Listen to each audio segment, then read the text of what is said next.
April 2020, the Caribbean Sea. A Venezuelan patrol boat closes in on an American destroyer at high speed. Weapon systems hot, radio silence. On the bridge of the USS Nitze, sailors watch their screens. The Venezuelan vessel is 500 yards away, then 300, then 200. One wrong move, one miscalculation, and this could ignite a regional conflict. But what happened next wasn't a hail of missiles or the roar of naval guns. It was something far more terrifying. This is the story of how Venezuela tested the United States Navy and learned a lesson they'll never forget.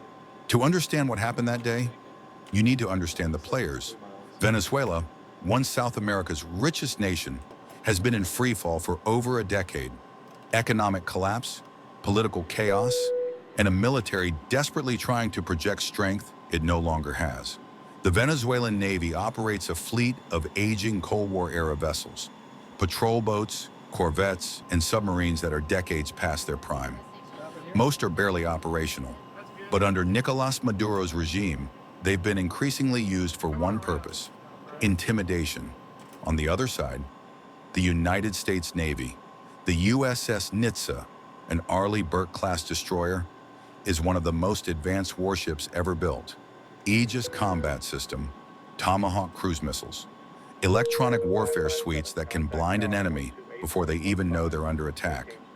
And in April 2020, the Nitze was operating in international waters near Venezuela as part of an ongoing counter-narcotics mission. That's when things got tense. April 19, 2020, the Nitze was conducting routine operations, monitoring maritime traffic, gathering intelligence, asserting freedom of navigation. Then on radar, a Venezuelan patrol boat, fast, aggressive, closing distance. This wasn't unusual. Venezuelan vessels had been shadowing U.S. ships for weeks. But this time was different.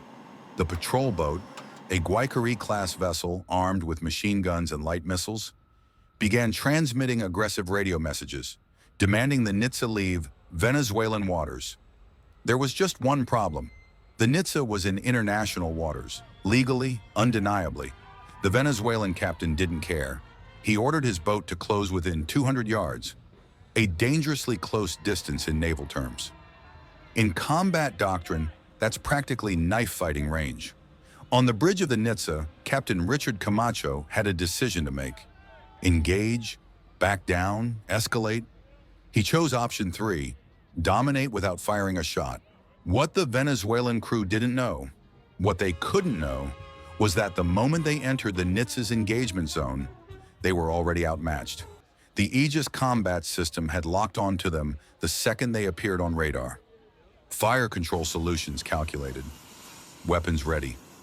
But Captain Camacho didn't give the order to fire. Instead, he authorized something more subtle, more chilling: electronic warfare. The Nitze's ANSLQ-32 electronic warfare suite, one of the most advanced in the world, went active. Within seconds, the Venezuelan patrol boat's radar screens went dark. Their GPS navigation scrambled, radio communications jammed. From the Venezuelan crew's perspective, they'd just gone blind. One moment, they were aggressively posturing.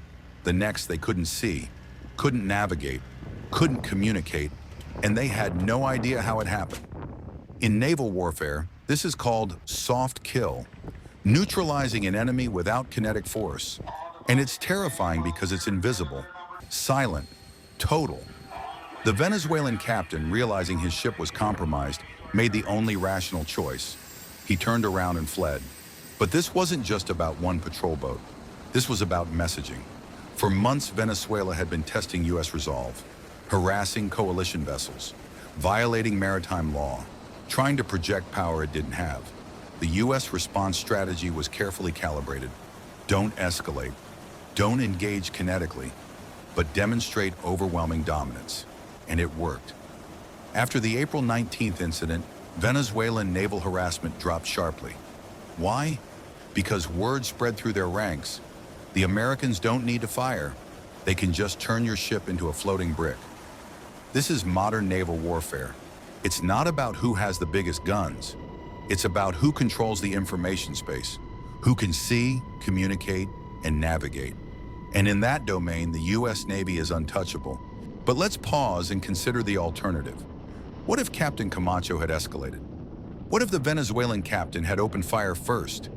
Naval analysts have run the scenarios. They're not pretty. If the Nitze had engaged kinetically, the Venezuelan patrol boat would have been obliterated in under 30 seconds. A single SM-2 missile or a 5-inch gun salvo, game over. But then what? Regional tensions explode. Venezuela claims U.S. aggression. Russia and China, both Venezuelan allies, weigh in diplomatically. Maduro uses the incident to rally domestic support. Suddenly, a local skirmish becomes an international crisis. That's why the silent but deadly response was brilliant. No casualties, no wreckage, no headlines screaming, U.S. sinks Venezuelan ship. Just a quiet, humiliating lesson. Don't test us. In the weeks following the April incident, something interesting happened. Venezuelan naval activity near U.S. vessels plummeted. No more aggressive intercepts, no more radio provocations. They'd learned their lesson. But the broader impact was even more significant. This incident became a case study in U.S. Naval War College classrooms, a textbook example of escalation management, how to dominate an adversary without firing a shot. It also sent a message to other regional actors, China, Russia, Iran. The U.S. Navy doesn't need to flex, it doesn't need to posture, it just needs to exist. And that's deterrence enough. For Venezuela, the incident was a stark reminder of their decline. Once a regional power, now reduced to aging patrol boats that can't even navigate when faced with modern electronic warfare. And for the sailors aboard the Nitze, they went back to their routine operations. Just another day, just another crisis averted. Because in the U.S. Navy, this is what professionalism looks like. So what does this story teach us? It teaches us that modern warfare isn't always about firepower. It's about control. Control of information, control of the electromagnetic spectrum, control of the narrative. The Venezuelan patrol boat that day wasn't defeated by missiles or guns. It was defeated by superiority, technological, tactical, and psychological. And perhaps most importantly, this story teaches us about restraint. In a world where tensions are rising, where provocations are constant, the ability to not escalate is just as powerful as the ability to strike. Captain Camacho and his crew could have started a war that day. Instead, they prevented one. That's the real power of the United States Navy.